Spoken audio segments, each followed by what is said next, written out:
करते हैं। ये तो पार्टियों की बात थी, लेकिन आपको याद होगा कि गुज़श्ता दिनों भारतीय जनता पार्टी के सीनियर लीडरों का एक आला सतही वफद बशमूल सिविल सोसाइटी के दाखिला वजीर के साथ दिल्ली में मुलाकात की थी। न सिर्फ दिल्ली के अंदर उन्होंने मुलाकात की थी, बल्कि उन्होंने अपनी मुलाकात चीफ इलेक्शन कमीशन के साथ भी की थी और कश्मीरी पंडित माइग्रेंटों को दरपेश मसाइल से उन्हें आगाह किया था। अब खबर बड़ी आ रही है कि इलेक्शन कमीशन ऑफ इंडिया ने एक बड़ी राहत कश्मीरी पंडित माइग्रेंट वोटर्स के लिए दे दी है और फॉर्म एम जो लाजमन करार दिया गया था, उस फॉर्म एम के अंदर कई तरमीमें की गई हैं और सहूलियतें पैदा करने का दावा इलेक्शन कमीशन ऑफ इंडिया की तरफ से किया गया है। पोस्टल बैलेट लगातार रहेंगे। फॉर्म 12C तमाम एज ग्रुप्स के लिए लाजमी करार दिया गया है। सन 2019 में कमोबेश 17,000 एम फॉर्म फिल किए गए थे कश्मीरी पंडितों की तरफ से और पिछले 30 सालों के दौरान जब भी इंतखाबी दंगल होता है तो ये एम फॉर्म भरने का सिलसिला उनकी तरफ से होता है, जिसमें काफी पेचीदगियां थी और फिर गेजेटेड अफसर की नोटिफिकेशंस थी। अब सेल्फ अटेस्टेशन की जो मांग रखी गई थी उसे मंजूर किया गया है और बाज़ाब्ता तौर पर इलेक्शन कमीशन ऑफ इंडिया की तरफ से रात देर गए फॉर्म एम को लेकर एक बड़ी बात जो है वो सामने कह दी गई है। अब नए अरेंजमेंट के तहत कश्मीरी माइग्रेंट इलेक्टोरल्स जो है वो मुख्तलिफ कैंपों के अंदर जाएंगे, जोन्स के अंदर जाएंगे, जम्मू उधमपुर के अंदर, और अब उन्हें फॉर्म एम के लिए जो लंबी लंबी कतारों में रहना था उसमें रहना नहीं पड़ेगा। स्पेशल पोलिंग स्टेशन जोन्स के अंदर बना दिए गए हैं ताकि वो वहां पर अपने वोट का इस्तेमाल भी कर सके। एक बड़ी राहत काफी दिनों के बाद यहां पर देखने को मिल रही है कश्मीरी पंडित्स को, जो लगातार ये कह रहे थे कि जनाब इस तरीके से माहौल जो बन रहा है इससे हम पोलिंग प्रोसेस से दूर हो रहे हैं। 21 जोन बनाए गए, 22 स्पेशल पोलिंग स्टेशन बनाए गए हैं, एक उधमपुर के अंदर 21 जोन बनाए गए, 20 जम्मू के अंदर, एक उधमपुर के अंदर है। और इसी तरीके से रियासत के बाहर भी जो लोग हैं दिल्ली और बाकी रियासतों के अंदर, वहां पर भी इसी तरीके के इंतजाम जो है वो किए गए। डॉक्टर रमेश रैना, प्रेसिडेंट कश्मीरी समाज, हमारे साथ फोन लाइन पर ज्वाइन कर चुके हैं। इससे पहले भी एक बार हमारे साथ ये फोन लाइन पर आए थे और डिटेल में उन्होंने बताया था दाखिला वजीर के साथ मुलाकात जब हुई तो क्या मामले रखे गए, इलेक्शन कमीशन के सामने जो मामला रखा गया क्या कुछ हुआ था। अब उसकी राहत वाली खबर यह है कि डिमांड को एक्सेप्ट किया गया है। किस तरीके से इस डिसीजन को देखते हैं। डॉक्टर रमेश रैना साहब, बहुत बहुत शुक्रिया ज्वाइन करने के लिए। इलेक्शन कमीशन की मीटिंग अब कहीं ना कहीं फ्रूटफुल नजर आ रही है और ये जो एम फॉर्म का सिलसिला था ऑलमोस्ट अब ये लगता है कि खत्म होने की कगार पर आ चुका है। देखिए, सबसे पहले मैं आपका धन्यवाद करना चाहूंगा, आपने मुझे अपॉर्चुनिटी दे दी यहाँ आपके लिए बोलने के लिए। ये जो है इसमें दो तरह की चीज हैं। एक तो जो J&K में एम फॉर्म उन्होंने खत्म कर दिया, लेकिन J&K के बाहर जो कश्मीरी माइग्रेंट्स है जो काफी जगहों में फैले हुए हैं, जैसे दिल्ली NCR में लार्जेस्ट कंसंट्रेशन है, मुंबई में लार्जेस्ट कंसंट्रेशन है, हैदराबाद में लार्जेस्ट कंसंट्रेशन है, पूना में कंसंट्रेशन है, बेंगलोर में कंसंट्रेशन है, और जो डाटा है वहां पर वो डाटा फ्रैक्चर डाटा है जी। जैसे J&K का जो डाटा है उसमें 21 जोन है और 21 जोन में जो 44,000 कश्मीरी माइग्रेंट फैमिलीज रजिस्टर्ड है उनका पूरा डाटा, पूरा ब्यूरो वहां पर है। इसलिए एम फॉर्म वहां पर जरूरत नहीं था, क्योंकि जो एम फॉर्म में उनको डिटेल्स चाहिए थी वो वहां पर जोन के पास पूरा डाटा ब्योरा उनका अवेलेबल था। लेकिन जो outside the territory of UT of J&K Kashmiri migrants है वो 1992 में लगभग 19,600 फैमिलीज रजिस्टर हो गई थी।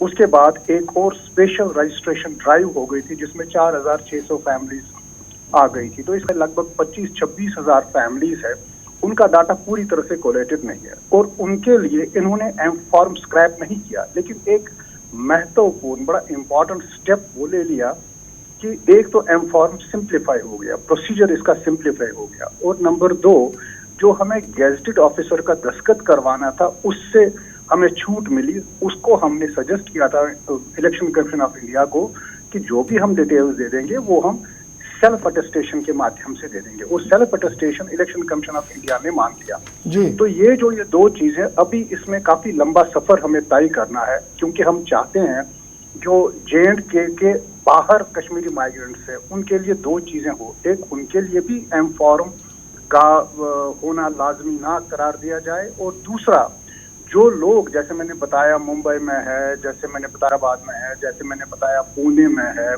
उनके लिए भी पोलिंग बूथ का प्रावधान वहां पर किया जाए। क्योंकि जैसे हमारे बेंगलोर में है, बेंगलोर में जब हम बात कर रहे थे, जो हमारे सहयोगी बेंगलोर में है, तो वहां पर भी कम से कम 2-3 हजार वोट होंगे ऐसे हमें बताया गया था। तो ये 2-3 हजार वोट है, अगर वो भी चाहें तो वो कैसे डालें? या तो उनको पोस्टल बैलेट 12C भरना है, 12C की भी एक प्रतिक्रिया है, और वो चाहते हैं कि हम फिजिकली जाके वोट डालें, तो उसके लिए पोलिंग बूथ का प्रावधान होना है। तो ये सब चीज हम चाहें, हमें एक और बार इलेक्शन इंडिया, हालांकि हमने उनकी नॉलेज में ये सब चीजें लाए हैं, लेकिन इसको अमली जामा पहनाने के लिए हमें एक और ये करना पड़ेगा। बहरहाल इस बात से हम काफी खुश हैं कि J&K में एम फॉर्म खत्म हो गया, और सेल्फ हमें गैजेटेड ऑफिसर का दस्तखत अभी नहीं करना पड़ेगा, हमें एक सेल्फ अटेस्टेशन करना पड़ेगा। इससे हमें काफी राहत पहुंच गई है। अच्छा जी डॉक्टर साहब, क्या मैं ये मानूं कि दाखिला वजीर के साथ जो मीटिंग हुई, इलेक्शन कमीशन ऑफ इंडिया के सामने जो मामलात रखे गए, वो एक सही सिमत में, पॉजिटिव स्टेप में आहिस्ता आहिस्ता करके आगे बढ़ रहे हैं? देखिए, जो मैं बताऊंगा, जो इलेक्शन कमीशन ऑफ इंडिया की हमारे साथ मीटिंग हुई, 2 मीटिंग्स हुई, एक तो 1 अप्रैल को हुई थी और दूसरा 8 अप्रैल को हुई थी। जो सुझाव हमने 1 अप्रैल को दिए थे, तो 8 अप्रैल में इलेक्शन कमीशन ऑफ इंडिया ने फिर एक बार न्योता भेजा था कि आप हमसे मिलिए। वो एक फॉलो अप मीटिंग थी, जहां पर हमने जो इलेक्शन कमीशन ऑफ इंडिया ने इकदामात ले लिए, उनके बारे में चर्चा की थी वहां पर कि ऐसा हो गया, और कल उसका ऑर्डर आ गया। और जो वजीर दाखिला के साथ हमारी मीटिंग थी, एक काफी खुशनुमा माहौल थी।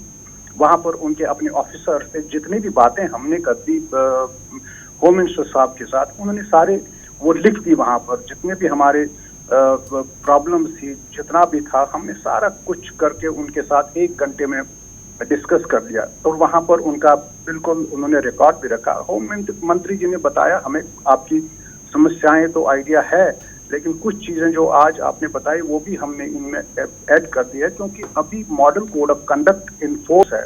तो इसके चलते हुए हमारे हाथ बंधे हुए हैं। जैसे मॉडल कोड ऑफ कंडक्ट उठ जाएगा तो हम इसकी ओर अपना ध्यान आकर्षित करेंगे, और जो आपकी समस्याएं उनको दोबारा एक बार हम चर्चा करेंगे और देखेंगे क्या इसका समाधान निकलेगा। तो जैसे हम बाहर आए तो मुझे लगा काफी हद तक कि होम मंत्री जो होम मिनिस्टर साहब थे, काफी सीरियस लग रहे थे और काफी पॉजिटिव लग रहे थे। और ऐसा मैं उम्मीद करूंगा कि आगे चल के जो भी हमने वार्ता की, इसकी चर्चा होगी और इस पे बड़ा सीरियसली उनका ध्यान जाएगा। चलिए, बहुत बहुत शुक्रिया डॉक्टर साहब हमारे साथ ज्वाइन करने के। डॉक्टर राम बता रहे थे कश्मीर अंदर, जम्मू के अंदर जो कश्मीरी पंडित्स हैं उनके लिए बड़ी राहत है, लेकिन जम्मू के बाहर यानी जम्मू कश्मीर यूनियन टेरिटरी के बाहर जो है उन्हें सेल्फ अटेस्टेशन देनी होगी। दोबारा राब्ता में रहेंगे, इलेक्शन कमीशन के मजीद कुछ तरमीमें करवाने की कोशिश की, लेकिन फिलहाल छोटी सी राहत लेकिन ज़रूर कश्मीरी पंडितों को मिली है। और लगता है कि अब की बार वोटिंग का प्रोसेस और ज़्यादा बढ़ेगा जी कश्मीरी पंडितों के अंदर।